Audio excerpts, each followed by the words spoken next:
Welcome, everybody. You ever feel like your life is just too complicated? There's too much family drama going on. You don't know who you love sexually and who you're related to. Sometimes it's both.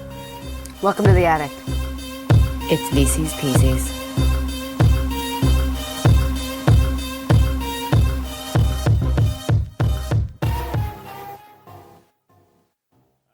Tickle the tip. Happy New Year. Happy screw year. Happy New Year, dear listener. It is me, your dear hostess, Tia, and also... It's Katie. And you're here listening to the first episode of 2023 Pieces Podcast. Yeah. Yep. Where we enter the Arnolds. The Hudsons. It's gonna be that. Arnold Randolph Hudsons. Who? The Rendolds. Who? And what? I don't. I think it's called The Hudson It series. is, it but is. again, our protagonist is Rain Arnold. Yep. So, who's backing? Who's backing? Me. Okay, great. Because remember you read the one about wildflowers that never ended? Or Into the Garden? Yes. Okay. I can't believe you asked me if I remembered something. I forgot that you don't remember. So we're starting a new 5-booker. I believe it's a 5-booker. It's a 5. Well, I think it's a 4-booker in that tiny little, 20-pager that comes with the DVD. There's a mini booker? Yes. That's right. That's why I had to buy the DVD. Because the tiny novella. We'll investigate it after. We'll figure that out. So we're back. We're not on mini boys, novellas. We're on thick boys. And I do love a thick boy. I do. It was like, you don't think you're going to miss it. You're like, the little ones are fine. You're like, oh, it's the same. And then I'm like, I like how the big ones hurt, though. They hurt. They hurt so good. Come on, baby. Come on, baby. Let it hurt so good. Excuse. Good. So we got the first novelle. We have the first. It's called Rain, and the it's Thrilling by Hudson series. It's by Vicky, Clitty, Andy. It's by Vermicious Kinid Andrews. Yep. Okay, friends. Yeah, that's where the words are. Yeah. I'm flapping it. Back at you. Speaking of back, hope everyone's back from any time that they had off, that it was lovely and it was good. I hope you ate everything. I hope you took care of yourself and pieced out of any situation that maybe did not jive. Yep. But if you stuck in there, great for you too. Have a cookie. Have whatever you would like. Cheese. Anyway. A crack hair. A crack hair? No. Like a butt crack hair? No. Just a weird way to say cracker. Speaking of crackers... Niederman wrote this book. Backflap. Rain already knows how hard life can be, but she's about to discover a shattering secret from the past that will change her future forever. Fucking 4 period ellipses. No. Sorry. Growing up in the ghettos of Washington, D.C., the cards are stacked against a hard-working dreamer like Rain Arnold. Rain has fought to be the best daughter she can. She studies hard and gets good grades. She helps her mother cook and clean. And unlike her defiant younger sister, she avoids the dangers of the city streets as if her life depends on it. It do. And it does. But Rain can't suppress the feeling that she has never truly fit in, that she's a stranger in her own world. Then one fateful night, Rain overhears something she shouldn't. A heartbreaking revelation from the past, a long-buried secret that is about to change her life in ways she never could have imagined. In the blink of an eye, everything Rain has ever known, the family she has loved and the familiar place she has called home, is left behind. And Rain is sent to live with total strangers, the wealthy Hudson family. No, really. But just as she did not belong to the troubled world she was raised in, Rain is also out of place in this realm of luxury and privilege. With nowhere to turn, Rain finds an escape in the theater, inside the walls of an exclusive private school. But will it be enough to fulfill her heart's deepest wish? And give her a place to call home? No. No. Done. See you next time. Thanks for joining us. Now, I've said it before. I'll say it again, and I'll say it now. Say it. Please don't accidentally stop the recording. You don't. We say, and we said, and we done said it, in a joking fashion, like, oh man, I can't wait for this old white man to write from the POV of a young woman of color. And it was like a few textual exchanges of us being like, what? I immediately was like, I don't like this. Yeah, no. I don't like this. Because we were like, why is it all got to be white? Where are the characters of color? And as soon as we get one, I was like, oh no. No. Oh no. And everything that he writes, it's like, if someone is black, it's like the blackness of their blackitude was very black. I thought it was interesting, too, that at one point Rain referred to another black person as an African-American woman. That one was just thrown in there once. He's like, I got it, guys. Like, what? He was like, just to cover the bases? I don't... What do you people call each other? It really had that sort of... Who did he talk to? What was his research? My mind is blown. I know. He's like watching discotheque, like, videos from the 1980s or something. So it's upsetting. It's the racial. He's watching Def Jams on TV. Yo MTV Raps. You just don't know. You just don't know. I don't know. I'm so upset. We open upon young Rain and her sister Benny. And they're listening to her parents fight, and Mama uses her hot ebony eyes, just so that we know they're people of color. And also, I noted that Benny peered through her beaded hair curtain. Oh yeah, me too. Yep. Mm-hmm. I mean, I noticed it in my mind, and I was just like, I can't start these notes like this already. I did write that down first. Like I was like, I don't. Same. I was like, fucking beaded hair curtain. And then I think I wrote, come on now. I think it was really interesting. So Mama and Ken were fighting. They refer to the father figure as Ken. He is their daddy, but they don't like him, so they call him Ken. He's their father, but he's not their dad. No, because Roy and Ken look alike. Roy and Ken. You know how the saying's like, okay, anyone can be a father, but it takes a T-shirt with it printed on it to be a dad. We do not know what the Niederman universe is going to throw at us. So I really wanted to establish the DNA. I wanted to establish the feelin'. Okay. So feel it up. We got siblings. We got Roy, older brother Roy, main character Rain, younger sister Benny, who's probably a year or so younger. I think. Yeah, a year or two. They go to the same school. Yeah, I think she's a year under. It doesn't really... It does not say. No. But it talks about Mama and Ken fighting, and it says that Mama was chanting no like a high school cheerleader, and I don't think she was. Because that would sound like, no. Give me an N. No. Give me an O. What does that spell? No. Like, I don't know. That's such a weird... I get so hung up on the analogies because I'm very good at them personally. Like, my heart felt like a squeezed orange? Yeah, wrote that down. What the fuck? Like, when I saw her so despondent, my heart felt like a squeezed orange. Was he going for pulpy? Because do people walk around just squeezing oranges until they burst? Empty of juice. Is it like my heart's empty of juice like a squeezed orange? Is it like the ultimate warrior going door to door and like squeezing your heart and your oranges? Is that the guy who killed people? I was going. Is a WWF wrestler? WWF. WWFC wrestler. Yep. Letitia, her mother. Letitia Carroll won't go on welfare. No. Something where, like, other protagonists who were the poor or poverty-stricken, we never reference the welfare. But this family, we do. Yep, that's true. Yeah, thinking about the Don. Yeah, the Castiles out in the Hickwoods. No one said welfare. The Landrys. Who said welfare? The Landrys on the bayou. No? However, these characters, never mentioned in a book with a white protagonist. Ken is daddy. Hook up! Someone says hook up.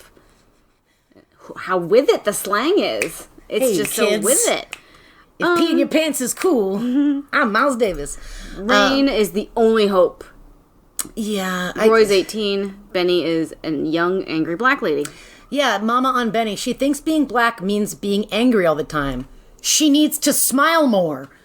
Thanks, Needs. I didn't needs that.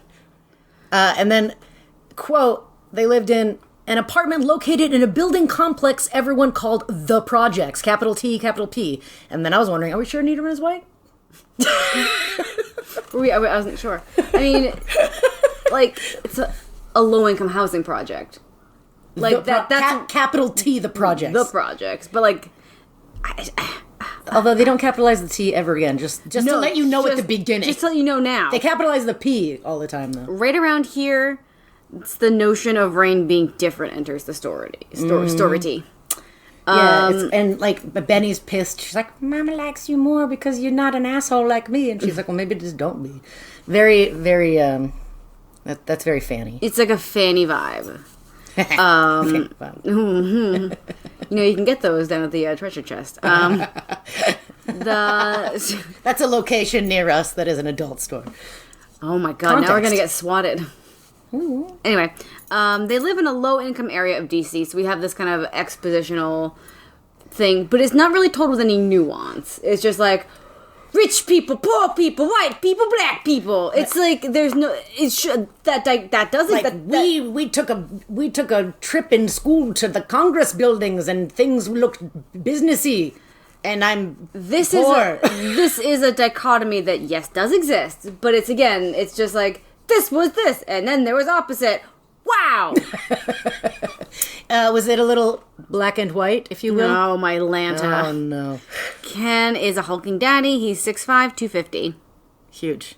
And I don't picture him as that. No. Me also no. Me also no. I picture him as like Samuel Jackson in Black Snake Moan. Okay, well, now I do too. I pictured him as kind of like Skilo. He wishes he were a little bit taller. I don't know why. Yeah, he's got like short man energy. He has short man energy. No offense to short kings. Yeah, no. There's an inner city school where everyone knows about the crack and the pot. Absolutely. When they went off to school, Roy told Rain and Benny not to, quote, stop at any of the jukebox joints to listen to hip-hop music. Yeah, the hmst and the who and the hua. Rain has this, like, inner monologue about, she's like, maybe I am prettier because my hair is straighter? I never saw that movie Good Hair. Anyway. That was the last disc I rented when Netflix did discs. Oh, wow. And I lost it. It's probably around here. If we find it, we should watch it. We should watch it. To understand life from Rain's point of view. She also says she has a hummingbird heart for boys. And then I ask, all boys? Any boy? She was like, boys, give me a tingle in my jingle. Yeah, but then, like, doesn't act like that. Because she's like, She does not act like that. I think that all boys are too lame to date because they're gross boys. Benny notated busty and looks like a tramp. And weird note here. Rain, Rain looks like almost no other family except maybe brother Roy a little. Possibly. Possibly. We have another one of those. I searched through photos of ancestors and past relatives to try to see a resemblance, and I'm confused. And here's something that was plopping down and never picking back up. Supposedly, Aunt Alana had a baby girl she gave away years ago. Yes, I forgot that until I read your notes. Because I'm wondering if it's going to come back up. Probably fucking not. Probably fucking not. But also, so is this to like let us the reader be like, are you the baby? But also, you'd still be related. Yeah. Anyway, dingy diner. They go to a diner. A diner. Oh, what the hell is it called? It's so stupid. Oh, Henry's. Oh, Henry's diner. But this reads more like a bar. It's they get the beers. Also, he confused Crips and Bloods, the gangs. By the way. Okay. Like, Rain was saying that she knew someone was a Crip because of their blue belt, which they called a flue belt. But only Bloods say flue because they won't say blue because their color's red. So he I went down a gang rabbit hole trying to figure out what the frig. Via the internet, not an actual one.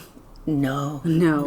That's the different one that Alice didn't fall down. But yeah, it was very interesting to be like you're gonna throw that in there and you're gonna not. He tried real hard to get it wrong. He used a wrong slang. He used a correct slang for the wrong gang. Correct slang, wrong gang. Correct slang, the wrong our gang. New hip hop song. It is not. It's not. We ain't dropping no hot ones. Dingy diner beers and also drug deals are happening. They say.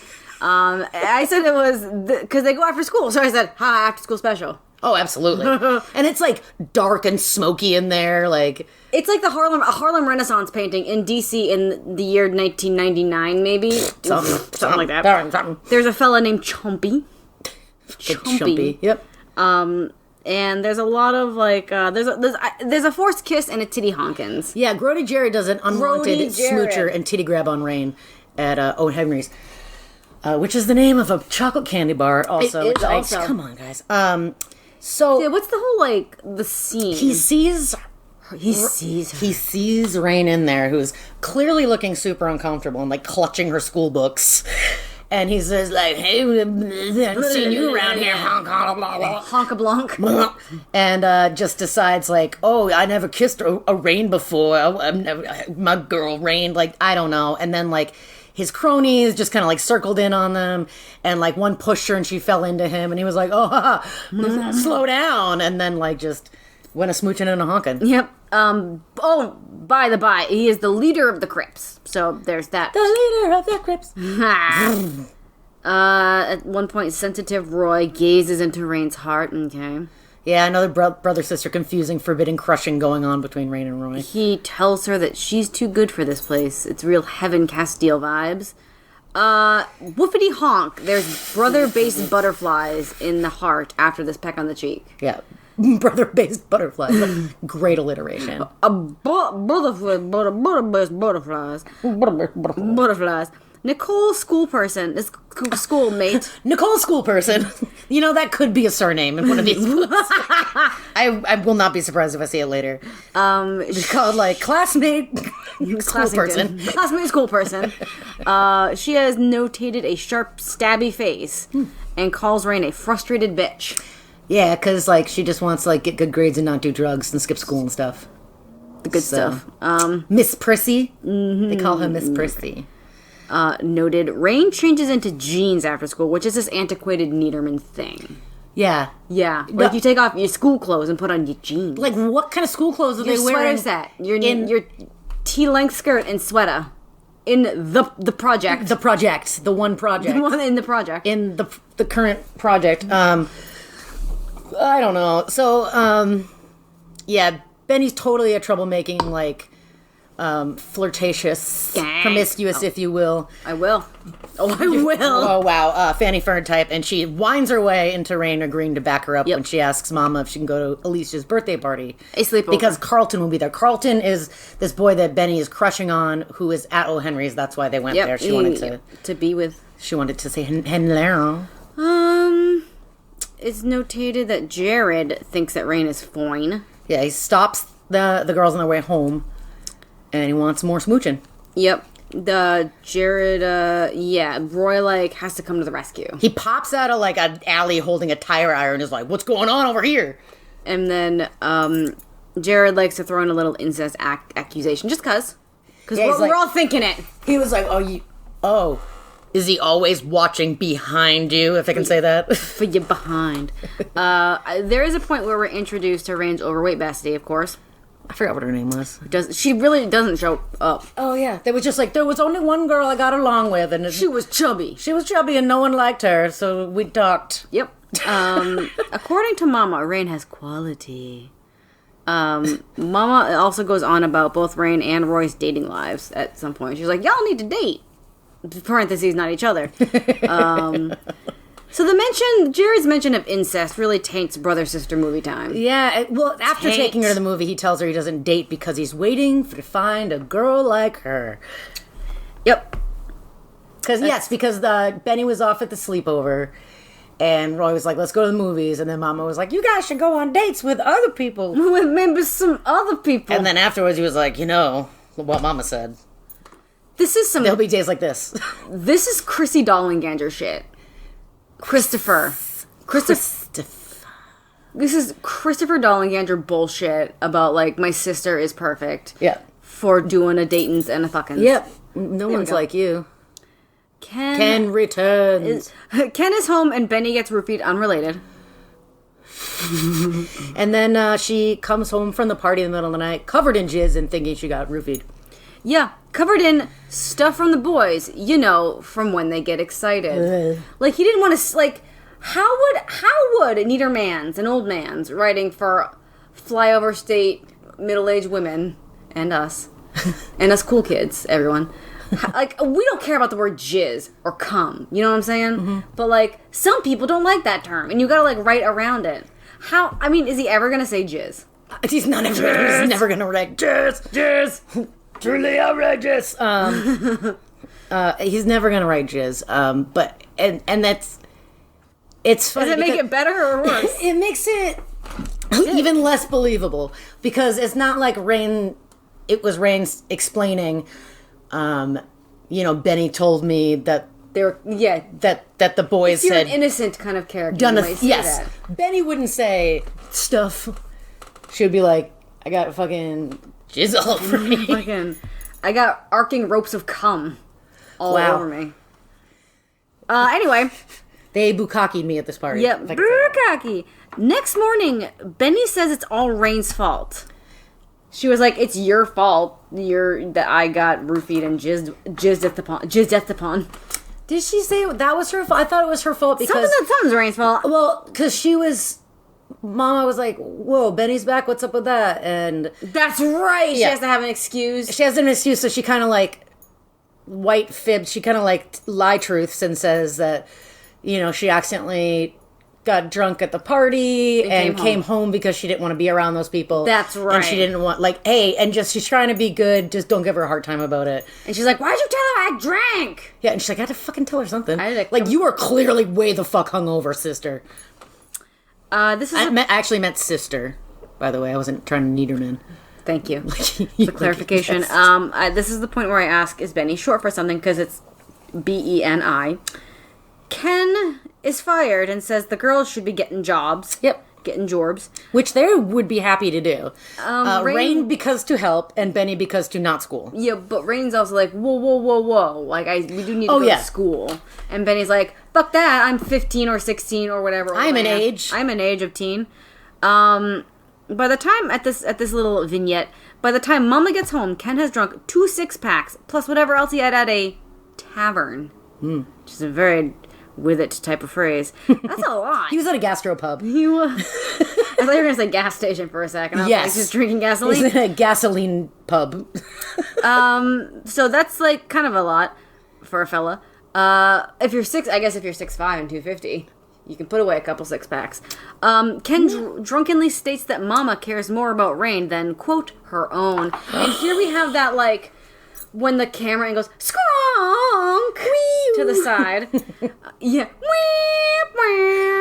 Perhaps like a Hitchcock zoom. Yes. And he's like, I'm gonna get more money from Rain's birth mother. It's hot tears time. So Rain wanders into a better neighborhood, and whom does she see first? She's a nicer part of town all of a sudden when she sees a little boy with cerulean blue eyes and then has a real moody walk. Why wouldn't there be cerulean? I know, but also why would there be this character situation? What do you mean? I know, it just seemed really pointless. This walk? No, just like this seeing a boy. Okay, that extremely particular thing.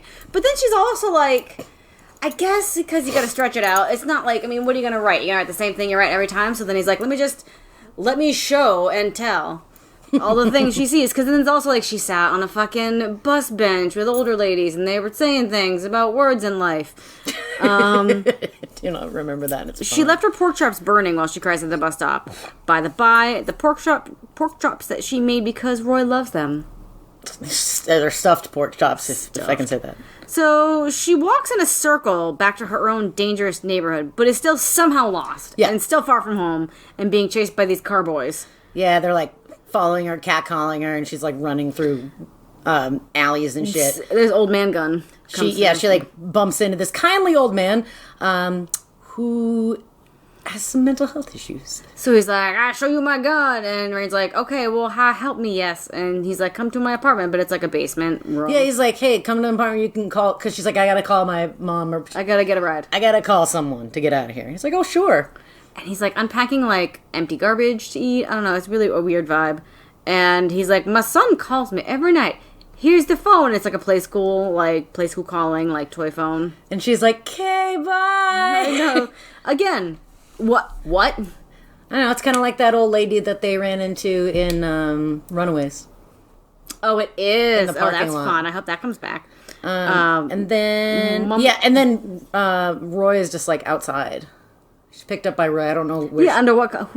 Maybe he was just looking? Yeah, just strolling in a car. Mama is very fragile upon Rain's return, and she tells the story about there's a birth mother, and... Like, don't worry, Ken's not your real father. They got $20,000 for this child. I don't remember how he knew. We didn't find out. Okay. Yeah, I don't know. He did work or was around, and there was a wealthy... I would have written it down, I know. A wealthy white lady got pregnant with a black man's baby. Oh, heck no. So he gets $20,000 and a baby, but he drunk gambled it away. Yep. That's a lot of fucking money to drunk gamble away, I guess. I mean, I think 20 G's is what they paid for Giselle in the Landry series, and that was like way earlier. Yeah. So that was more like 50, 75, and that went real fast too. They've had no further contact from the birth mother. At this point, I wrote down Benny sucks and hops off. So... Yeah, Ken tells Letitia that he went back to Rain's real family to ask for more money. And then Rain's like, it's in the book, and I checked. She was just like, I'm not black. Turns out I'm mulatto. And then I was like, is it okay to say that? I looked it up. Not so much. There are some people who are like, it's just antiquated. Like, it's kind of dumb. But it's either like... But the main thing is... No, it can be offensive, really so don't use it. Falling out of fashion, as we say. It's rated T for teens. I don't know why I said that. There's a post-dinner towel talk in the bedroom, and Roy confesses it's like an instant. The same night, he's like, well, I've had incestuous thoughts about you, so I guess this explains it. And she's like, okay, well, they're unreciprocated, so womp womp. She's like, I do not feel that way. Very clearly, too. Yeah, Rain is always, by the way, in future things, she's always very, like, clear about things. Yeah. Which is good. I thought that happened after the bathroom incident. Well, I write things down as they happen. Okay. So I wrote post-dinner towel talk in the bedroom and incestuous thought confession. Got it. But unreciprocated. Got it. Noted, by the way, Rain's a good student, obviously, of course. Yeah. The girls at school, Alicia and Nicole, Benny's friends, of course, have started rumors about her at the party and as being assholes. And then Benny is like, oh, well, you want to know about Miss Prissy? Yeah, she spills the tea at school, and there's like a racial confrontation in the bathroom. And one of the girls is like, I want that blouse. Give me your blouse, and like tears it off, and like, I want your bra too.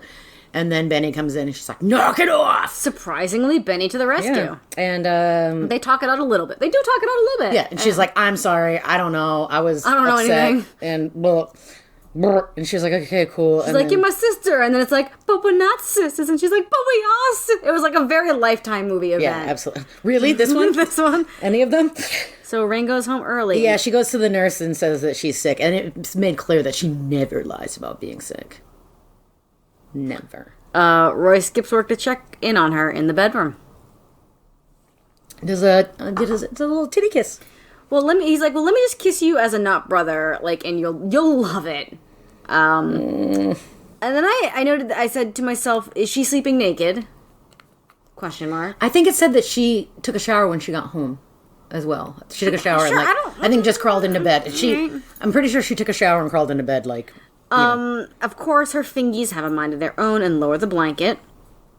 He nudges her breast like a horse to a titty.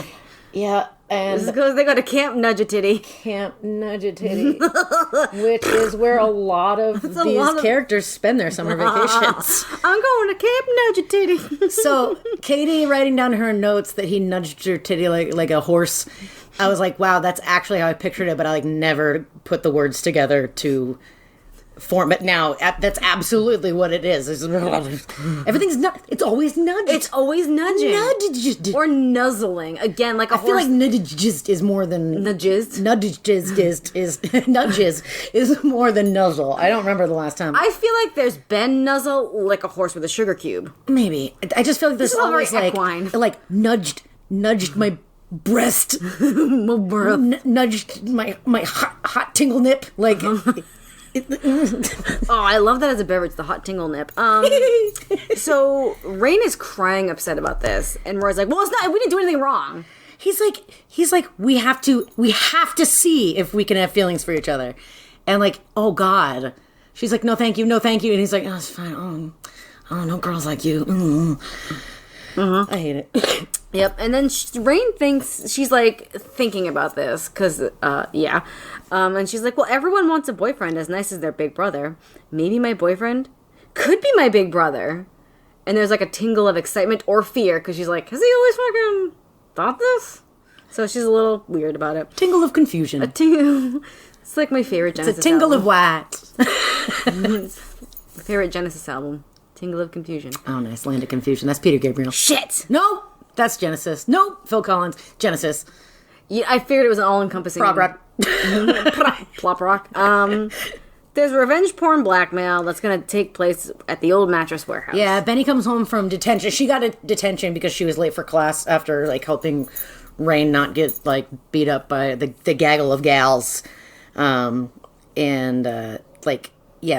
People took nudie pictures and... Well, she had the stuff on them. Oh, yeah. Cheers! And she has to...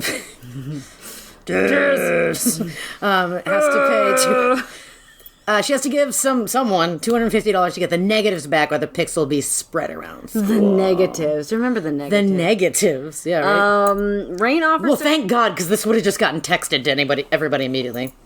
Maybe we'll go into the future at some point. And Oh my God, can you imagine... Neither we're talking about cell phones and like sexting. Cellular telephones? Oh my God, no. He's got a Cricket, I think. A Cricket wireless. A Ladybug. Got a corded fucking car phone. Oh God. Stop. Rain is $250. Rain offers to pawn her bracelet, which is, I noted, not a charm bracelet.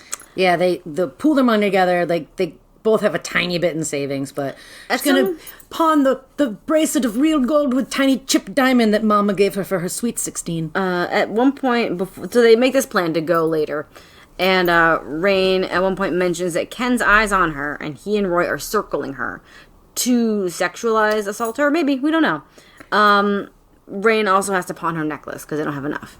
By the by, they go to the. It's a cross. It's a golden cross necklace. For the G's. So here's the G's. Oh, geez Louise. Here's the group at the mattress warehouse. Whiskey, vodka, cheap wine, the pot, and the fast food. I also noted, all I said was big oof on this blackmail exchange. Yeah, well, yep. Which you took more detailed information. Yeah. He went to Jared. Ew. If you wish to blackmail someone, go to Jared. Oh God, that's true. P.S. They're out on the guys that they're studying for exams, which is okay for Rain, but like she's like, no, Mama, Benny I'm helping the Benny. She wants to do better. So Jared wants Benny to get naked so he can, quote unquote, make sure she's the one in the pictures. Look at her snonch. Snonch. So Benny socks him the junk because they're like, okay, well, fine. Well, like, then your sister, that Rain girl, she's gonna take all of her clothes off. We gotta look at a vagina. We gotta look at someone's snonch. Poussoir. Pinky's up, poussoir. Poussoir. I need nips and slips. So she socks him in the junk. Rain runs out of there, thinking Benny's right behind her. Yeah, she's like, we're going, girl. Yeah, she's like, sock. Let's go. It's like in the midst of all this, there's the escape attempt. She is not right behind her. Rain like finds an officer. Yeah, she finds a patrol car. They go back to the warehouse. She finds out that Benny has had a death from many stab. Womp womp in the mattress warehouse. Ooh. The whole family goes together to see her like horrendous corpse.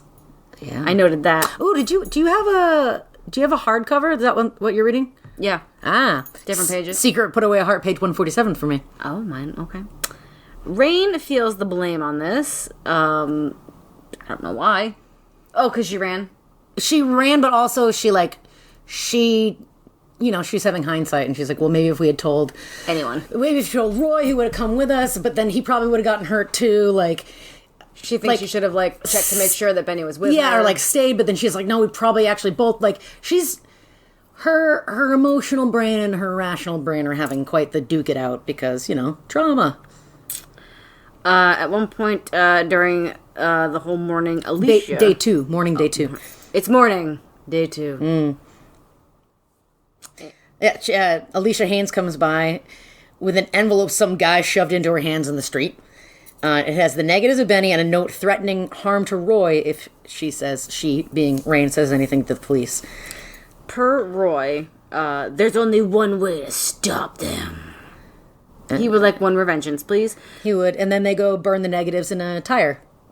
In a junkyard scene. It's not a junkyard, it was just like an abandoned lot of garbage. A garbage place. Garbage-ish place. Benny's friends say that Rain left Benny to die because of her white blood. It's fight time, and Rain uses a book as a club. Yeah, that's pretty cool. There's a zero-tolerance policy for fights, though. They both get suspended for Maybe a truant officer will have to escort Rain home. And he does. Because no one's there. Here's my next note. What? Gasoline dress revenge. Gasoline dress revenge. So if you like to kind of weave a so about a week later, she's like walking. And then she hears like, you fucking Miss Priss, whatever. And she turns around and Alicia Nicole, Nolisha, fucking throws gasoline on her and like lights her on fire. And she's got really bad thigh burns that never come back as a problem. Right. Ho-hum. Rain is resting comfortably when Mama arrives. She was like, I got burned on my dress and I had some burns, but I was comfortable. Like that, the fucking end on the skin grafting you would need. Yeah, she said she was out of school for like a week. A whole week with her bad burns to her thighs. But you know what? She's wearing shorter skirts later on, and no one says, "Oh fuck, what happened to you?" Oh fuck, look at your horrible burn scars. Or like if she brings it up to anybody, she's not like, "Look at these horrible burn scars." Yeah, I don't know. It's just here though. When Niederman forgets a skin graft. I know. So here's the conflict that drives the plot. Because now Mama is like, we need a reason for Rain to go to her other mother. She doesn't want the street to take her now. So there's a very exciting 2 pages. Nicole, arrested for the gas dress, but only is tried as a juvenile. Jared ODs, so Roy gets no revengeance. Yeah, Roy's pissed about Jared ODing. Yes. Roy does a little drinking. There's a physical fight between Roy and Ken, and Roy's like, I'm not staying here! And he decides to join the army because he wants to get into Rain's bed so much. Yeah, I wrote, Roy, Jimmy is enlisting in the army, and Mama's gonna live with her sister Sylvia in Raleigh. Yeah, it's a Jimmy. It's Jimmy and Dawn. Oh, we just found out we're not actually brother and sister. Let's see if we can do it. Let's see if we can give it the old Jimmy Don. Yeah. Jimmy Don sausage. Ooh, they're tainted.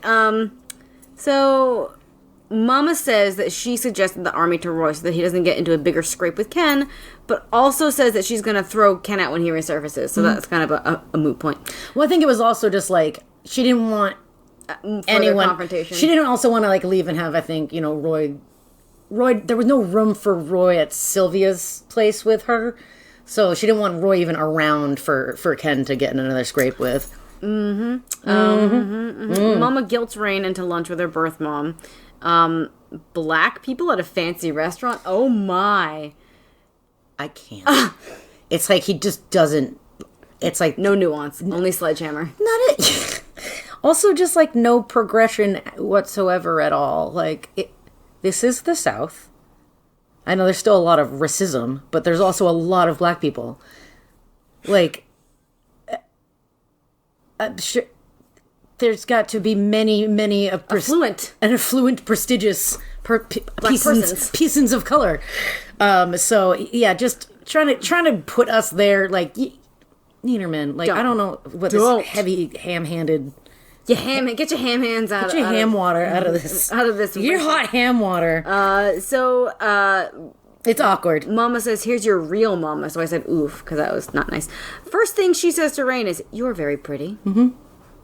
And here we learn what Benny was short for. Benethia. Benitha? I think it's Benethia. That's a recycled name that I couldn't handle the first time it came around. And that was with Dawn?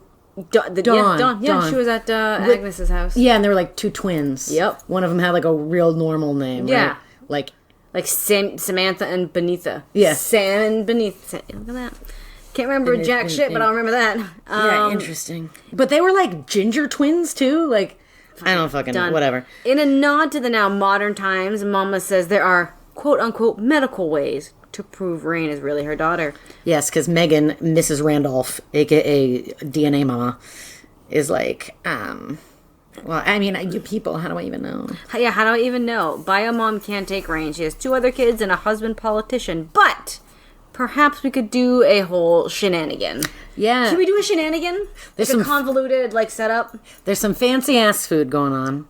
There's a shock that Rain knows some French. It really was. She was like, oh my god, you know what the word shrimp is in French? What? Shrimps. And then just gonna go live with Megan's mother under, the grandmother, maternal... Yes. Birth grandma... Anyways, under the guise of being a charity case live-in nurse kind of thing. Yeah, like a live-in aid. So, she do be doing the plan. Roy wants to learn electronics in the army, like Cal before him, I guess. Kitty Cal. Oh, he was in the army? No, but he was in electronics, man. I don't know. It's just the same. Yes, there's no other trade. Recycle it, don't throw it away. Wow. Yeah, that was a deep cut, huh? I ask myself, is everyone just leaving abruptly the next day? I guess so, yeah. I was also upset. I wrote, what about Benny's things? Because Rain's packing and she's like looking at Benny's. She's like, maybe I want to take this to remember, but like, is everyone just up and leaving? And then I was like, no one's remembering poor dead Benny. Maybe everyone took some stuff. Oh, we were only hearing it from one person's point of view. I'm surprised you had a feeling. Yeah. Roy gives Rain his ring to remember him. His tiger's eye ring that he saved up. He's got so much tiger eye. He's got the eye of the tiger for his sister. Oh. So it's not. There's one more day, but this is kind of has like a final dinner vibe. Anyway, everyone's like laughing and chortling together. The next day, Rain goes to get an all-new wardrobe, and thank the fuck Christ we have a makeover scene. Like, I couldn't even. She's... So Mrs. Randolph, Megan, is kind of a dick, like, kind of whiny brat, but, like, Rain kind of digs it. Like, she's just like, well, what the fuck? And then she's like, bleh! And then Rain's like, okay. Yeah, they kind of, like... So, by the by, Megan Mom says, you have a better body than your half-sister Allison. What a thing to say. Yeah, right. Half-brother Grant is very the whole enchilada. The whole enchilada? That's what she says. She's like, he's the whole enchilada, as they say. That's not us putting in a silly phrase. That silly phrase was printed. He do a hands-on. Sold he to do people. A thing. And then she's like, Rain's like, what about this and that? And Megan's like, why do you have so many questions? We have a whole new family? God. She's like, can we just get a cappuccino? I'm dying.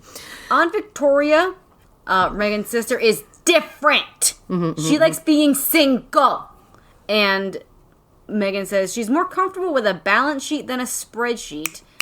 They, like, kind of verbally joust over coffee. And it was this very, like, verbal, like, when one gets, like, a point, they're like, oh. So yeah, they're into the interplay that they have. It was interesting. Rain uses the word conducive, and Megan's like, oh, conducive. Conducive? You are smart. And then she says, she's like, so tell me about yourself. And Rain's like, well, what do you mean? She's like, I don't know, like, what do you got like at school? Do you have boyfriends? I thought you were smart. Figure it out. Like, I don't fucking know. I don't know. And exchange between Rain and Megan. Rain, I like music, but not hip hop. Megan, hip hop. Rain, you know, rap. See what it does? It goes the hip to the hop to the hippie to the hippie to the hip to the hip hop. You don't stop the rocking to the bang bang boogie. Up jump the boogie to the rhythm of the boogie to beat. Like that. Got it. Got it. Rain's like, tell me about my daddy, and Megan's like, he looked like Sidney Poitier. I don't know, man. Well, you know, he was the first. I think he was the first black. I think he was the first accepted as handsome black man in Hollywood. Okay. It feels like that, right? Yeah. Like he was the first leading person of color, and then they were like, oh my god, I guess I could have a twinkle in my eye. A tingle in my jangle. Tingle in my whammer in my slammer. Also, Megan says, we're made to be pampered and spoiled. We're going to throw that in there. I love that. Father's name is Larry Ward. Mother met him when she was a rebellious youth, but now she's just so down to be privileged. Let's see. Did she write that down? No. There was like a really weird fire drill metaphor for being driven away in a limousine. I think that was after probably some stuff. Yeah. There's the last night at home, and Roy gives Rain the old, don't grow up too fast, someday you won't think of me as a brother. And yes, he's like, that's the reason I always hated Ken, because you brought Rain, you were brought to me as a sister, and I could never be your girlfriend, and this gives Rain a finger of ice. Not a literal one, a figurative one. And she's like, well, maybe we wouldn't have met each other at all. And he's just like, still, I want to fuck you. The end. Yeah, pretty much. And then she's like, wait, will you don't go help me go look through Benny's things and find stuff to pack? And he's like, nah, I gotta go to bed. I know, right? Bye. I just want to do the physical, not the emotional. But I was really, really expecting there to be more like him being like, come on, Rain, it's our last night here is... don't you want to remember me as a not brother? Honk. But that didn't happen. Nudge. There was only that one horse nudge, and it was before the murder. So yeah, what did you write down the metaphor you're thinking of, or you can't remember it at all? No, I know what it is. So whatever. Last night says goodbye to Mama. Mama, by the way, says she's going to her sister Sylvia's. Yeah, in Raleigh. Everyone's leaving. So, but we don't know when at this point. At this time. Yeah. So like that's the end of a chapter is like Mama being like, go on, Rain, and go do your thing and go. And then the next chapter starts with her being like, I remember when I was in 3rd grade and there was a fire drill and none of the children took it seriously. And then the teacher said, some of you would surely die if this was a real fire. And then a week later, there was a fire drill.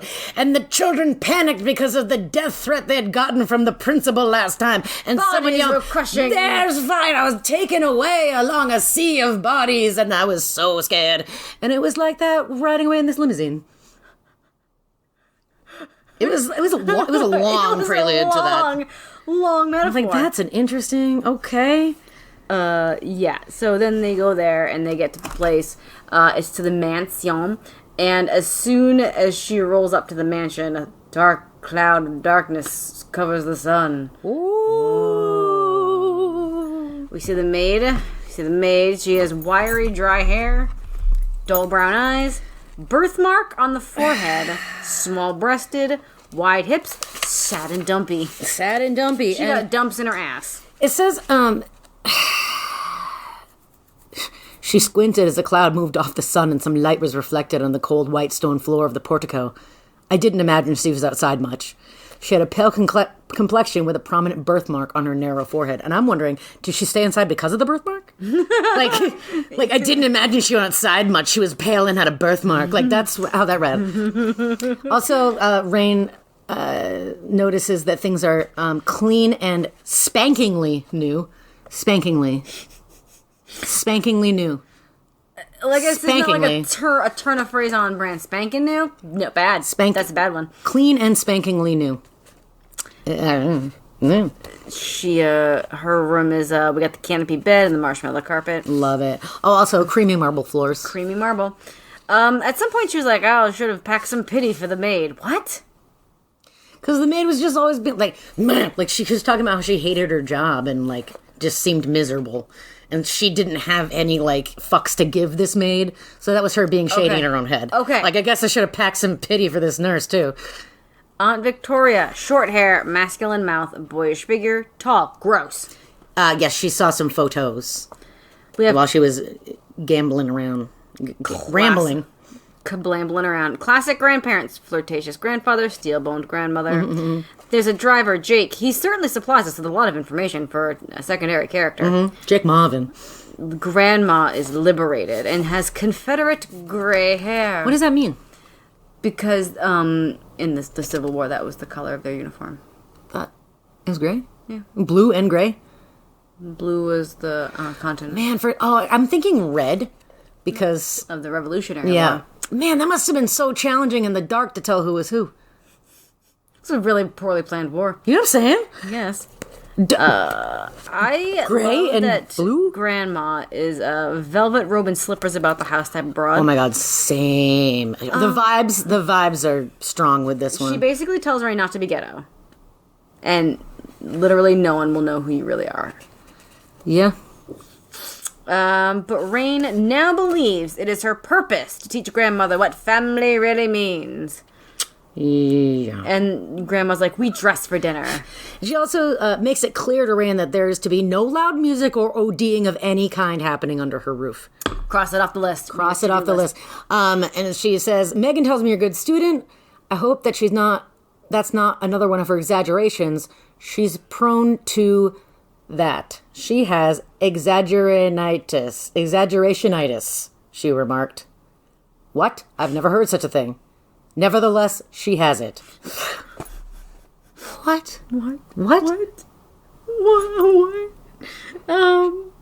She has exaggerationitis. So Rain's like, Exaggerationitis. this grandma lady. It was like, we dress for dinner. And she's like, what the fuck do I wear? And she puts on her, like, leather suit like a very fashionable leather suit. Yes, her leather skirt and jacket and blouse combo. And then grandmother makes a remark about, is that how short kids are wearing the skirts again these days? And she said that was the style offered in the store. And she didn't say, well, maybe that's too short because of the hideous burns on your thighs from when you got gasoline. That are very fresh. And lit a Happened frame. 2 days ago. What the fuck? Grandma's in diamonds, by the way, for dinner. Oh, yes. Grandma's like hot and cold, I noted. She's like, because they do a little like, oh, tete-a-tete. And she's like, oh, well, this and that. And they're like, oh, wow. But fuck you. Yeah. Like, I know. Grandmother keeps being like, yeah, Rain will serve it back. And grandmother's like, oh, okay, girl. Just bemused enough to show like a small twinkle. Big Butch Victoria crashes through coffee time and is instantly suspicious of Rain. And she's like, how do you know Megan? I'm surprised no one cooked up a more thorough backstory. Yeah, that's true. Because they're like, just say you're charity stuff. It's just vague charity stuff. But Victoria's like, who are you? What organization? Yeah. Where did you come from? Who filled out the forms? Yeah, how did you meet? What's going on? And then I'm pretty sure that grandmother husband's just like, don't fucking worry about it. You don't want to stay with me anyways. Yeah. Get out of here. The old apartment in the project is abandoned in one day. Yeah, Rain tries to call and the phone's disconnected. And I'm not sure when we find it out, but it's fine. I'll just tell you now. But it's fine. When Mama actually does call, she calls from Raleigh, from Aunt Sylvia's house, and tells her that phone was disconnected the same day. Yeah. Because Ken hadn't sent in the last 2 payments, and she had just forgotten about it. And it's like, I'm pretty sure she was the only one paying the bill. But okay, for plot advancement, okay. And for no, I don't know, reason. But Roy's already gone to the army. She's already in Raleigh. Going to army. Apparently, yes. Everyone just pieced. Because this is, like, later that same day is when Rain tries to call for the first time. And done. Empty apartment. Yeah. It was wild. Maid Marilyn moans a lot. Maid Marilyn. All the girls, it is notated. Oh, do you have anything before going to school? I just like that Victoria comes in after they finish dinner, is kind of a dick, and then Mrs. Hudson literally runs away from her to go to bed. She's just like, oh, I'm tired, I'm going to bed, bye, and like just like leaves the room, and then like is kind of like lurking in the doorway while Rain serves some sass to Victoria about. She's like, I don't know, do like what your mom said and ask somebody else. All the girls become equestrians. Naturally, there's a brother school for dances. Yeah, Dogwood is fancy as fuck. Boys' school across the pond, classic, is called Sweet Matthew. Lol. Sweet Matthew? I thought it was Sweet William. Sweet Matthew. You could verify Sweet Matthew. this. I'd appreciate it. Oh my god, Kathleen, it's called Sweet Matthew. It's in the book 1,000 times, unless your book changed it because it's hardcover. I screenshotted this. I think it was the front desk lady at the school. Her description. Mrs. Whitney's office came up immediately. Susan Hines was the secretary. Was a woman who looked to be about 30. Sweet William. Sweet William. You got it. Sorry. Wow, I just had like a Mandela effect. Sorry. Continue. Susan Hines was a woman who looked to be about 30, with light brown hair and dark brown eyes that were a little too large for her small face, pug nose, and thin mouth. She looked like someone who was in continuous battle with the calorie monster. Yep. Buxom and wide in the shoulders, her chin drooping as if she had swallowed a small balloon. What? Her smile was friendly and warm, however. Always a shocker when the Uggs are kind. The Uggs. Like, what the fuck? They always have to make sure, like in the Castile series, when they kept talking about, like, the couple that came to adopt Keith and RJ. It was just like, it was a fat couple, and the woman was surprisingly pretty. What? I question you because of my next note, which is that Dogwood and Sweet William sounds like a vintage store. Sweet Matthew would, too. Just saying. There's another headmistress meeting, but she turns out to be a joking type of person. Yeah, she's like... Well, she does make it clear that Rain is expected not to exhibit any type of gang activity, and then she softens up and Rain decides that she likes her. Because she's like, yeah, I got this limp, it's going to keep me out of the... Fucking Olympics. That's how I knew I wasn't getting into the Olympics. And then she's like, ah, and then Rain's like, ah. That's what it was. It really was. Let's see. Rain, as well as we the reader, are surprised that there are other students of color. Yes, but then there Never are things, mentioned. Yeah, then there are things later where you're like, didn't you say that this was kind of like a multicultural event? School. Mr. Buford is her academic advisor. Young, green eyes, narrow waist and hips. Yep. Of course. She has like there's an instant crush vibe on him, and he is handsomely impressed that Rain reads things by choice. She read Hamlet on her own. On her own. Tamantha's back as a name at some point. Yeah, because she was like, oh my god, there's murder. He's like, now you're interested because there's murder, Tamantha.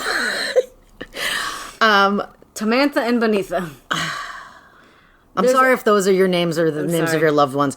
They are just very clunky feeling on our ears, I believe. You fear what you don't know. Tammy, short for Tamantha.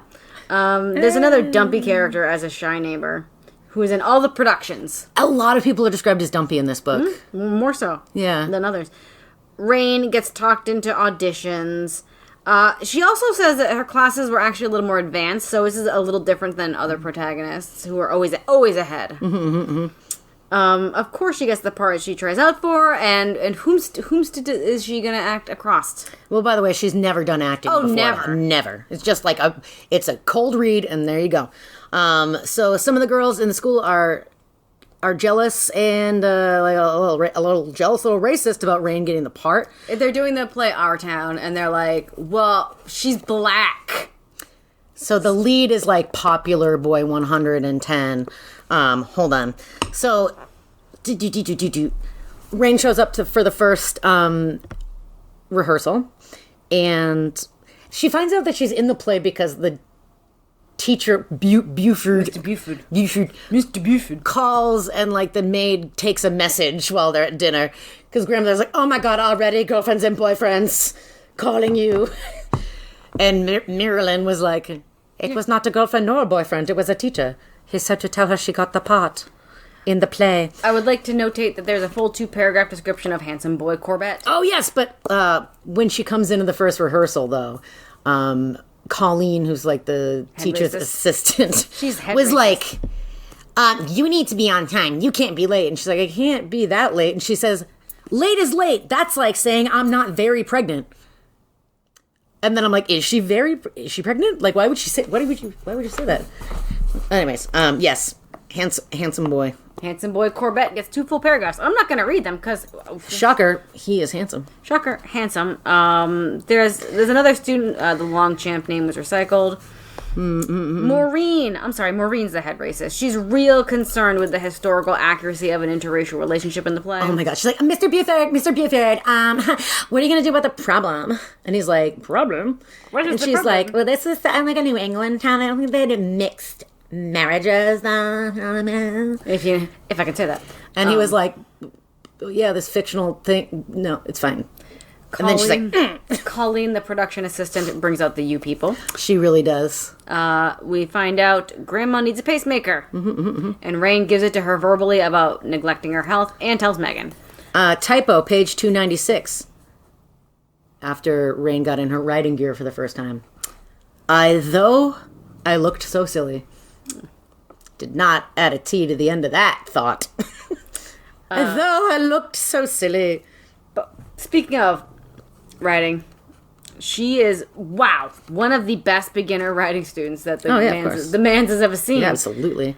Corbett proposes secret rehearsals in his barn. Oh, wait, I'm like, sure. Yes. Okay. I didn't take that as a first note. I took it as a note from it.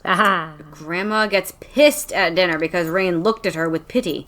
But then Rain has to help her upstairs. Now who deserves the pity? Grandma says Rain is she's like, you're a lot like me. Don't fall into the same sex and love traps. Yes, sex and lover traps. Classic all the time. Women are always saying they're just falling into them. Except for Malcolm Foxworth's journal. It's always women saying, like, sex and lover traps.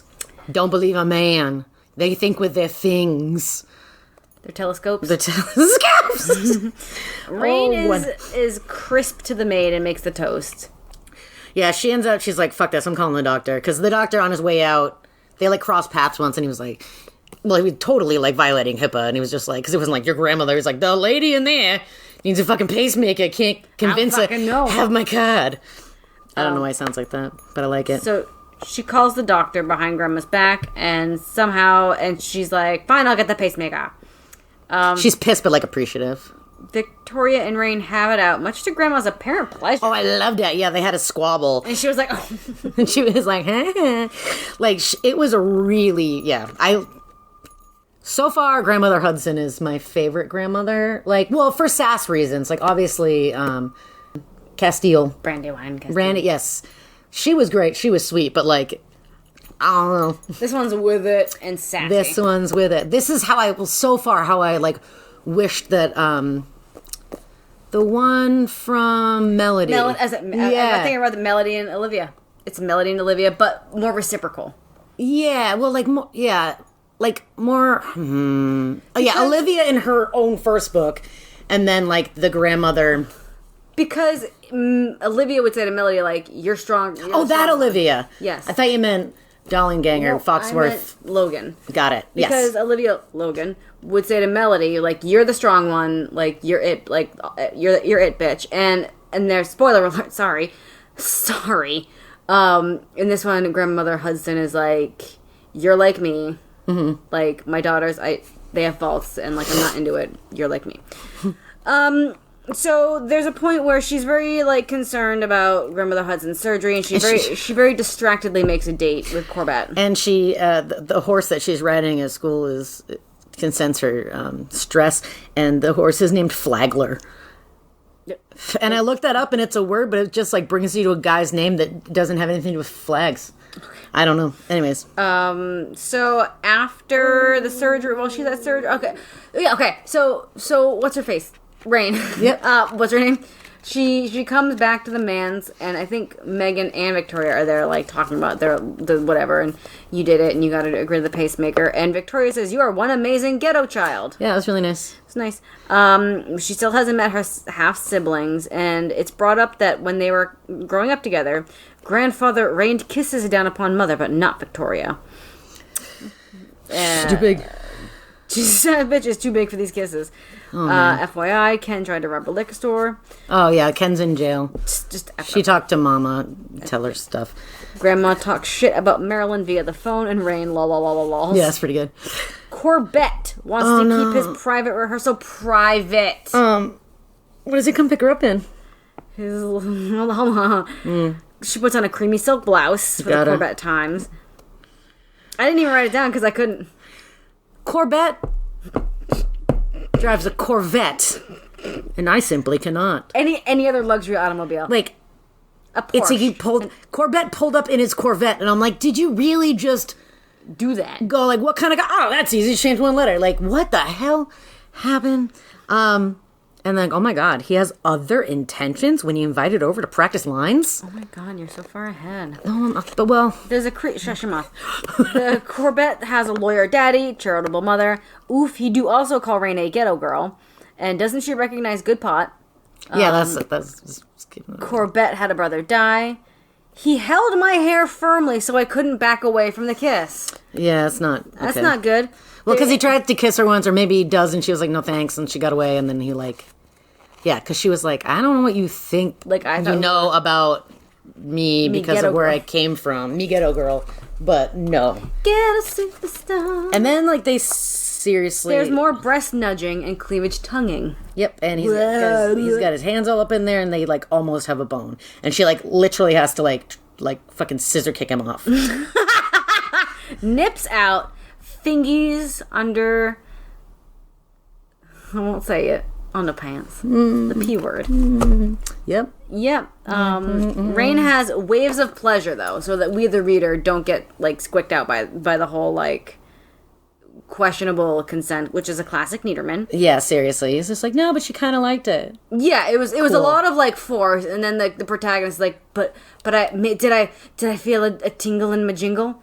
All that Corbett time. And you can, and it still be absolutely not okay, you can wrong. feel tingles in your jingles and still say no. Yes. Tingles in your jingles does not mean consent.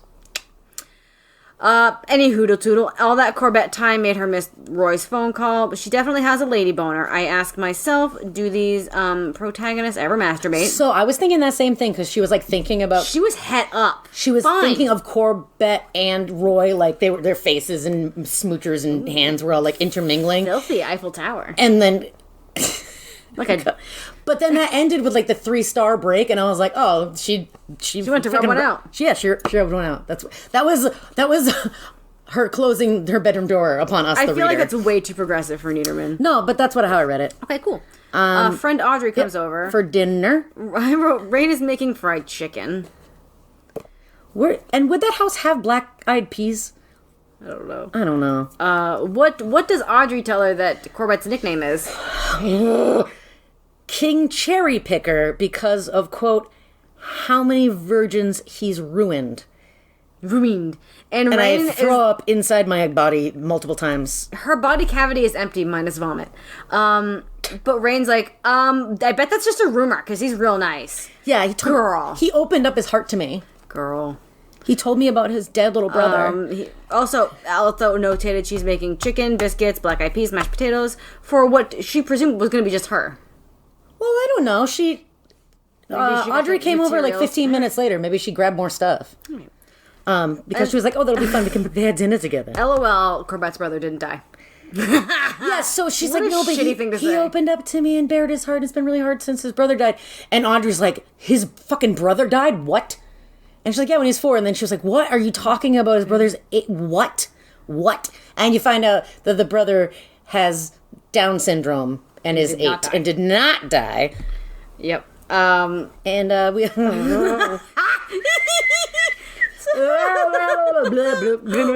This might be one of the fucking most wackiest shits that we've read. This rival Geraldine's fucking pussy whips. Yeah, this fucking random aside.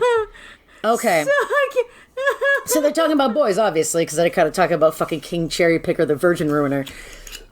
And Audrey confesses that she maybe kind of kissed a boy once. She like kind of almost had a boyfriend once in 9th grade.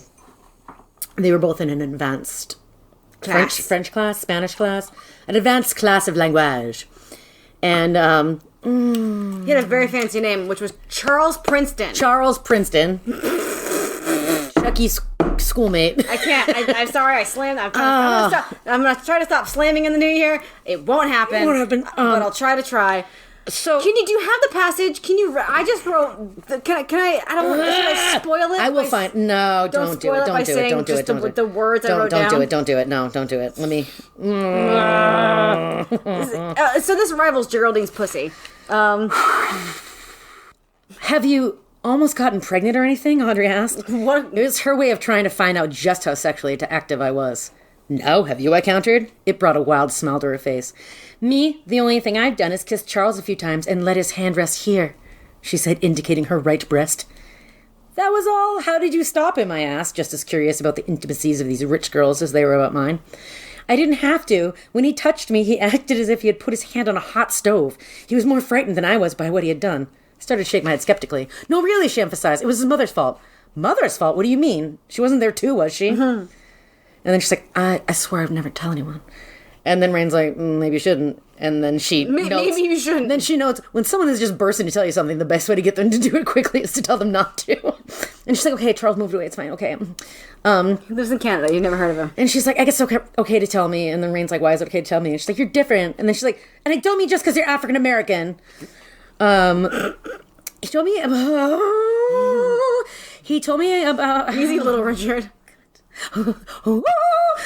He told me how his mother warned him about sex.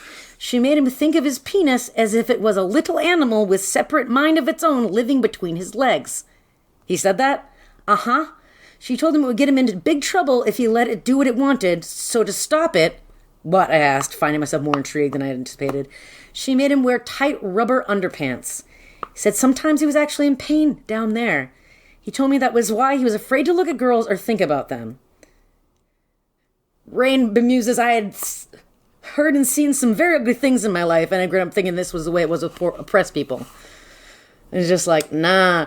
All I wrote down for this was, what? Charles' mom, penis animal, rubber pants. What? Why? Why do we know this? Okay, I'm sorry. Do you have more? Do you have more? Why do we know this? Why was this put in here? I don't know, but... okay. Rain asks, was he still wearing those confining rubber underpants when you knew him, when you kissed him? She nodded, then turned crimson with a memory. What? Swear you'll never tell us the whole. I don't gossip, but I swear. He made me stand on one side of the room, and he stood on the other, and he took down his pants to show me the rubber underpants, and then he lowered them to show me how quickly it... What? I practically shouted. How quickly it grew and then erupted when he touched it. I ran away. It frightened me. And mutual masturbation is fine with consent. And then she's like, after that, we didn't see each other much. What? Yeah, his mom made him wear tight rubber underpants so his autonomous penis couldn't wriggle out and get him in any trouble. Could meet the autonomous vulva. What the fuck? Why was this? Why? Like, Niederman's like, I gotta put one fucked up weird thing in here. I gotta do something Like, do you think that maybe he was out for drinks with somebody and they were like, I got a fucking great idea for something traumatizing for you to put in your next book? Like, they do shots and whoever, wins gets, and Niederman's like, I don't fucking know. And the other guy's like, well, let's do some shots. And whoever goes down for it, and that guy's like, I fucking win. You gotta put it in your book. Yeah. I mean, that's the only explanation. There's a typo, page 354 on the paperback. I thought you washed down that dining room table. Dining room only has 2 ends, not 3. Okay. Dining room.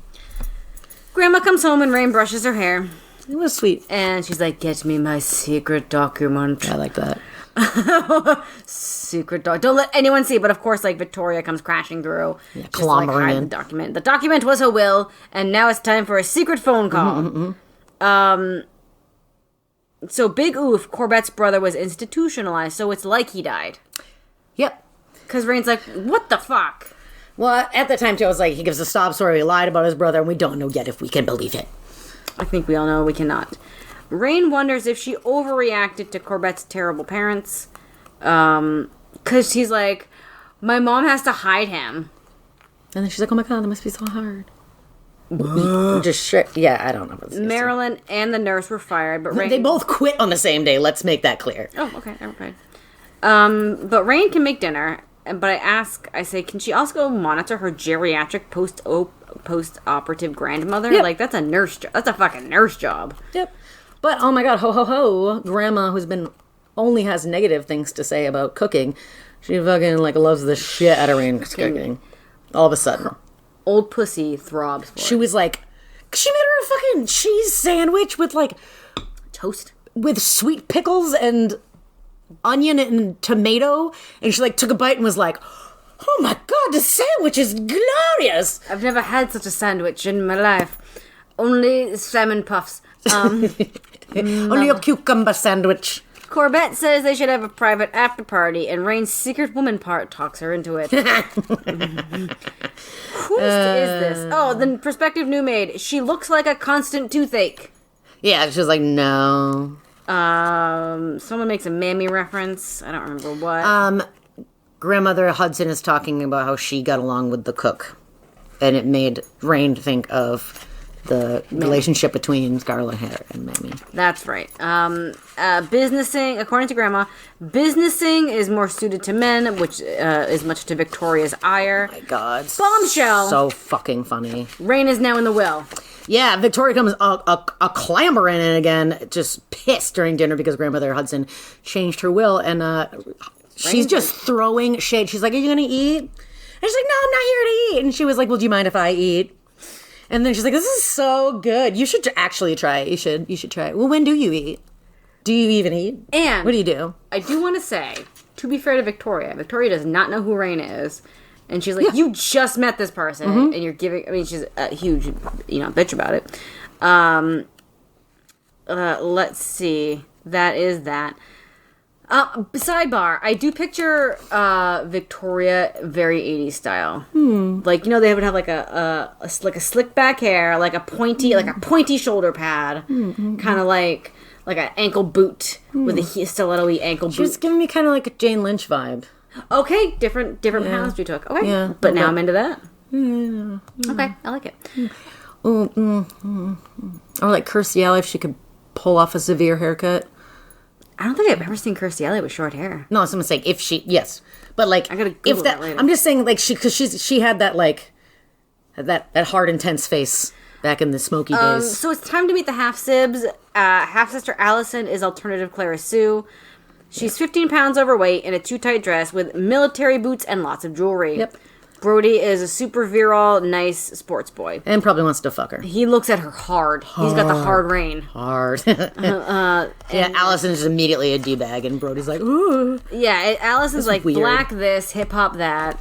And then Brody's like, let's go on a lake walk with my intense gaze. And Rain almost like tumbles into the water, and they must embrace. It was weird. It was fucking weird. He was just like, hello, I heard you moved in here. You got an instant look. I'm saying, I wish we could have a picnic alone. Again, no one knows that she's a family.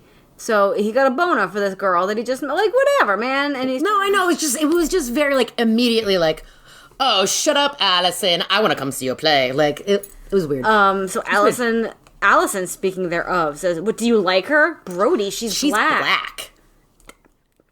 Yep. Megan appropriately is nervous about this Brody Rain vibe. She was like, oh no. Before wait, get further. Yeah. Oh, well, Brody is thinking that Rain should apply to the same colleges. Rain literally thinks that if she fucks Corbett, Brody will be out of the picture. So she's like, maybe I gotta fuck someone else to get this guy off my back. Unfortunate. Okay, so Victoria and Megan are at the house after school. Victoria, eavesdropping. Rain, eavesdropping. Everyone's listening in on people. Victoria says, I'm not covering... Because she learns whom Rain is, really. And says to Megan... Because it was this whole kerfuffle about the will. So Victoria was listening into Grandma and Megan. And then Rain listens in on... Megan and Victoria, and Victoria says, I'm not covering up your sexual blunders, and with a black man too. Rain has to be out of the will or Victoria will expose it all, much to the chagrin of political wannabe Grant. Megan will talk massive shit about Rain to disinterest Brody. Yeah, and she was like, I'm gonna have to tell him things that are really not going to reflect well on you. And then Rain's kind of like, actually, why do I care? Like, I don't know. Whatever. I don't fucking care. Rain has called Mama at Aunt Sylvia's a couple of times, but no answer. No answer. There was this, like, weird moment where, Rain gets out of school and she's having, like, a moment, and the driver, Jake, who drives her, picks her up. We haven't talked about Jake because there's a lot to talk about. Yeah. He's a chatty man. He's a chatty man. He brings her to and from school in the Rolls Royce. And he's like, hey... Let's actually take a detour today. I'll show you something awesome. And it's this Colt that he just bought. So I'm like, our fleeting thought, our grandmother Hudson and Jake really Rain's folks. I have no idea if he is black or not at this point, but he is having quite a lot described about him all of a sudden, being wistful and grandmother's age, and Rain wishing he was the father she never had. It was weird. It was a weird. I feel like we're definitely gonna find out more about. I feel like Jake will have nothing. Really? That it's just gonna be like extraneous details. We'll see. Play's so good. Play's so good. The play is so fucking good, y'all. She's so good at it. By the way, leading up to the play, Brody's like, I'll see it. And she's like, do not. She's very clear. Yep. She's like, do not come. I will not leave you a ticket. And he's like, I'll just come. Yeah. He's like, well, there's after parties, right? And she was like, you are not invited to after parties. He's like, I think I might crash an after party. I think I'm going to an after party. So is Rain, I do believe, is having theater as her special neater talent. Yep. Although I believe on the cover of the DVD, she's playing the piano. I did see that. So who knows where interesting to see how that works. She talks about she was nervous, and then it was like the words carried her along, and she really was the character, etc., trope. And Brody shows up, even though Megan definitely told him that Rain was a tramp. He brings flowers. There's a drama man's from foggy London town. Brings flowers and some sort of expectation. Yeah, he do. And he's just like, thanks, goodbye. Yep. And he's obviously, so sad, butthurt. So, and I don't know where this other man sat because she only saved 3 seats. Well, there were Grandma. Jake, grandmother. And another. Brody. I thought she said she wasn't going to save Brody's seat. She said that she did just in case. Well, I don't fucking know. I don't know, but anyways. It's a drama. He's got a tweed jacket and a cravat, obviously. Brody's like, here's some flowers and expectations. She's like, nah, I'm going to, in the Corvettes, to drink some champagne and get penetrated for the first time while she hammered. Why did I make this note? Rich chocolate instead of blood.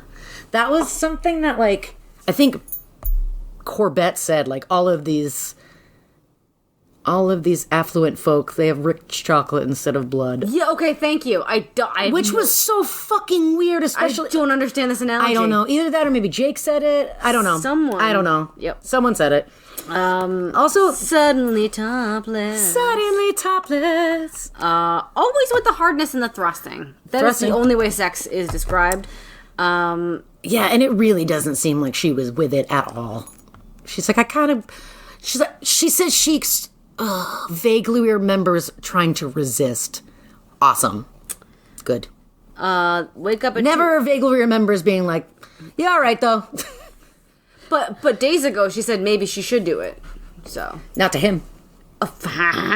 Not to him. To us. Last thing she said to him was, I do not go fast. 0 fuckings for you, sir. Yeah, zip it. Zip it back in. Zip your pants. Your rubber pants. She wakes up at 2:30, womp womp. She goes back home, and the maid is like, well, Brody was here till 1. Fucking lame as shit. And he wanted me to tell you something.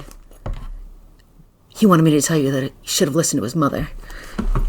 Great. Woof, dude. First of all, okay, let's even get... She didn't ask you to wait. She was very explicit that she was not interested with you, was seeing another dude, told you, also, you're gonna play telephone through the maid, Brody.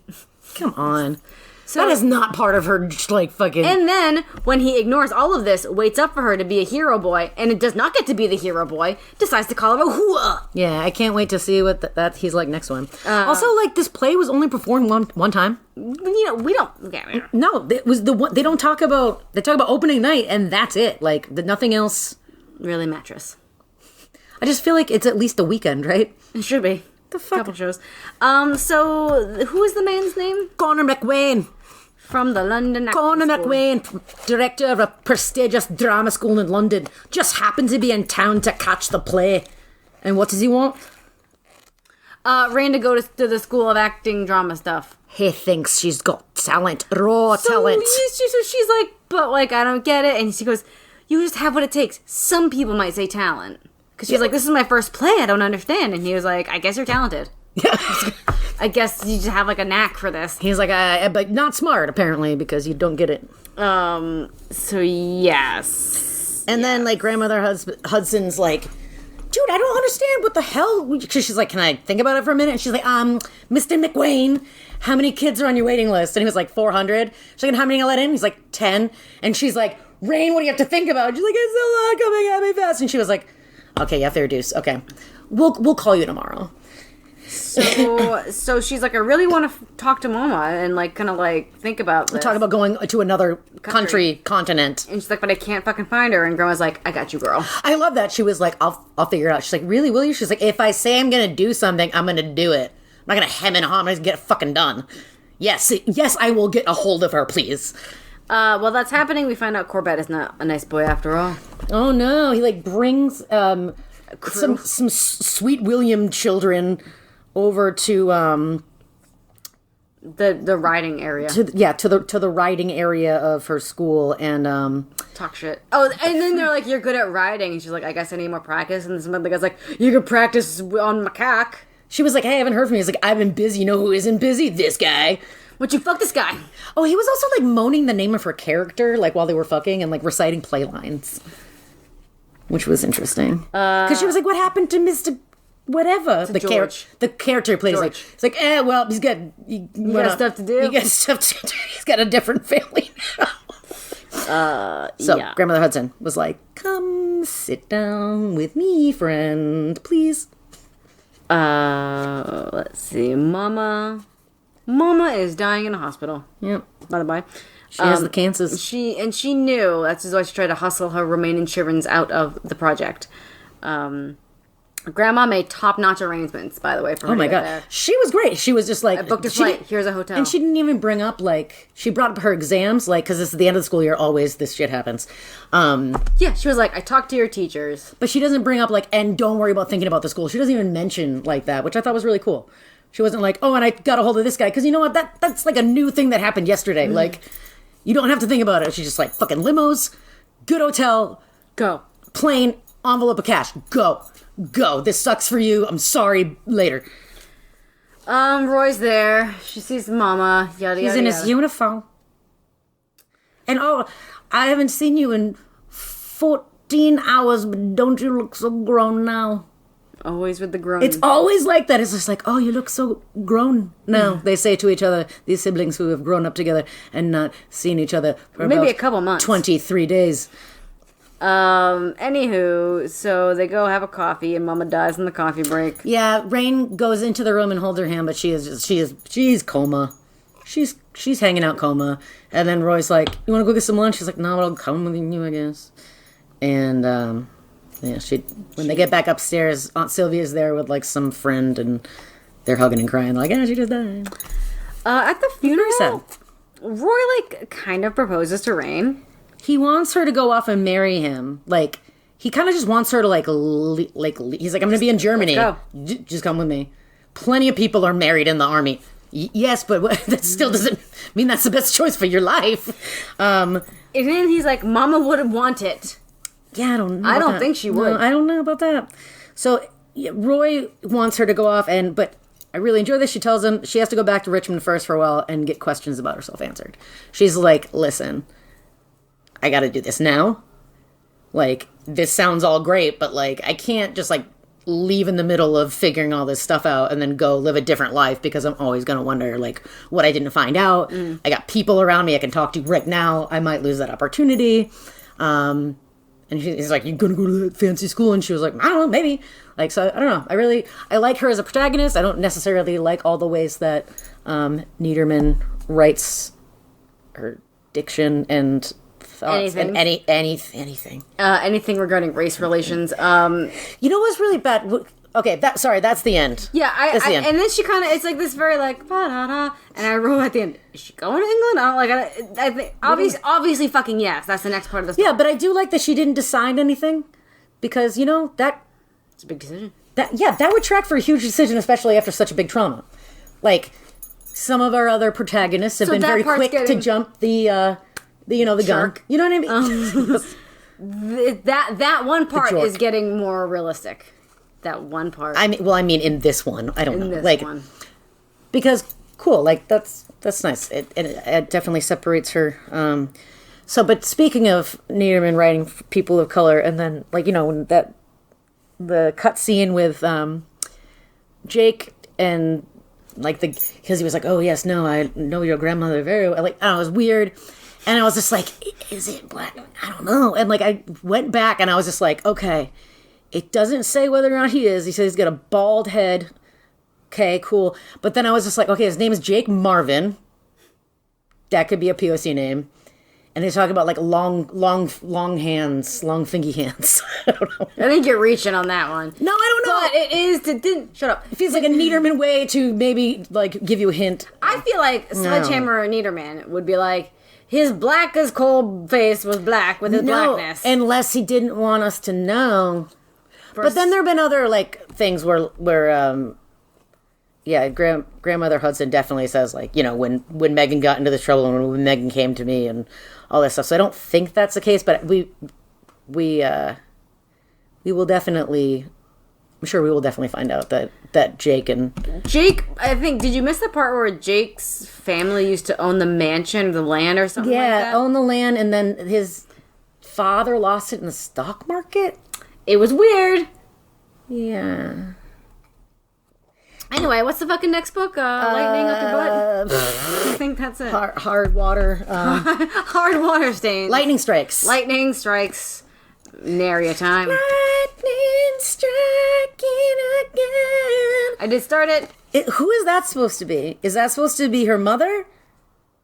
Who's the other one? That's Victoria. That's the grandmother. Yeah. It is that Corvette or Brody? Cal Ripken Jr. Brody? It has to be Brody? Does that have to be half-sister Allison then? Not necessarily. I don't know. Why would they show her? This is a confusing thing. Yeah, let us know about how you feel about that stuff. We'll see you next time. I missed you. Yeah, you missed us. I think you did. I'm looking forward to everyone having this is your year, you know? You're just gonna do it. You're gonna be so great at everything you do. Your thoughts are gonna do greater things, and you're gonna go into your evil mode. What do they call that? Goblin mode? No, like I don't know, revenge arc. Your skin's gonna look amazing. What the fuck are you saying? Someone's gonna wish that they had been friends with you a long time ago. I'm just saying, you're getting your revenge story this year. A revenge arc? Yeah, I don't know. But it's in a positive way. We're not going to cut this, but I wish that we did, so bye. Goodbye. Hey, thanks for listening to VC's Pieces podcast. We hope you enjoyed it. Technical support was provided by Boo and Matt. Thanks for answering all of my stupid questions. Music is Dust in My Attic by Broke MC, and that was used under Creative Commons license. Email us at vcspieces@gmail.com with your thoughts or comments. You can also follow us on Instagram. We are at VC's Pieces Podcast. New episodes are released every other Friday to give you time to read along. In the meantime, find your family, step onto the stage, and for God's sake, knock it off with the racial hyperbole. I got too much in my